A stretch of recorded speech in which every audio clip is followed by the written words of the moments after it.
রিয়া ছিল এক শান্ত স্বভাবের মেয়ে।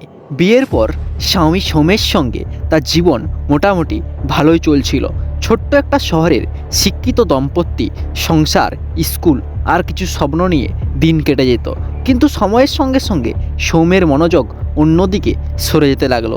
স্কুলের কাজ, অতিরিক্ত ক্লাস আর সংসারের চাপ সব মিলিয়ে রিয়া বুঝতে পারছিল তাদের মধ্যে আগের মতো আর কোনো হাসি ঠাট্টাটা নেই। রিয়া একা অনুভব করত নিজেকে। সেই একাকিত্বই একদিন তাকে ভুল পথে নিয়ে গেল। একদিন রিয়ার কলেজ জীবনের পুরনো বন্ধু অরজিৎ ফেসবুকে খুঁজে পেল তাকে। সাধারণ শুভেচ্ছা দিয়ে শুরু, ধীরে ধীরে গল্প, অতীতের স্মৃতি, হাসি ঠাট্টা। রিয়া আবার সেই পুরনো পান ফিরে পেল যেন।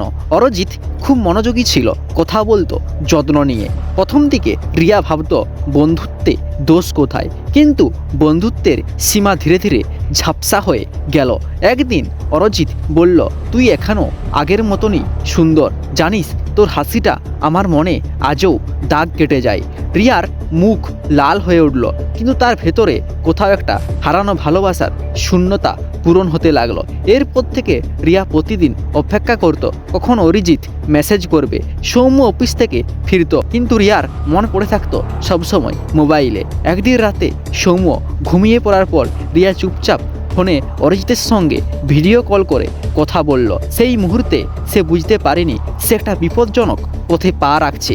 তাদের সম্পর্ক গাঢ় হলো। রিয়া নিজেকে বোঝাতো, আমি তো ভালোবাসা খুঁজেছি, খারাপ কিছু করছি না। কিন্তু একদিন সৌম্য তার ফোনে কিছু মেসেজ দেখে ফেলল, অরজিতের লেখা, তুই ছাড়া আমি বাঁচব না। সেই রাতটা ছিল নীরব কিন্তু ভারী।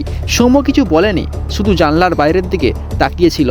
বুকের ভেতরে কাঁপুনি, ভয়, লজ্জা আর অপরাধবোধ মিশে গিয়েছিল। পরের দিন সকালে সৌম্য অফিসে গেল না। রিয়া সামনে গিয়ে বলল, ভুল হয়েছে, কিন্তু আমি এখন তোমারই। সৌম্য শান্ত গলায় বলল, ভালোবাসা যদি সত্যি হয় তবে সেটা লুকিয়ে আসে না। রিয়া, আমি তোমাকে ক্ষমা করছি, কিন্তু তুমি নিজেকে ক্ষমা করতে পারবে তো? সেই এক কথায় রিয়ার চোখ ভিজে গেল। সেদিন থেকে সে সিদ্ধান্ত নিল সে নিজের ভুলের প্রায়শ্চিত্ত করবে। রিয়া অরিজিতের সঙ্গে সব যোগাযোগ বন্ধ করে দিল। বাচ্চাদের পড়াশোনা করানো, আবার সংসারে মন দিল। সৌম্য ধীরে ধীরে রিয়াকে সময় দিতে শুরু করলো। তাদের সম্পর্কের ওপর নতুন করে আলো পড়ল। ভুলের ছায়া পেরিয়ে নতুন সূর্য উঠল। বছরখানেক পর স্কুলে একটা সেমিনারে রিয়া বলেছিল, মানুষ ভুল করতে পারে, কিন্তু সব ভুলের শেষ যদি অনুতাপ ও সত্যি ভালোবাসা দিয়ে হয় তবে জীবন আবারও সুন্দর হয়ে ওঠে। তাই সকলকে বলবো, পরকীয়ার থেকে দূরে থাকুন এবং সাবধান বাংলার এপিসোডগুলি দেখতে থাকুন। দেখা হবে সাবধান বাংলার পরবর্তী এপিসোডে।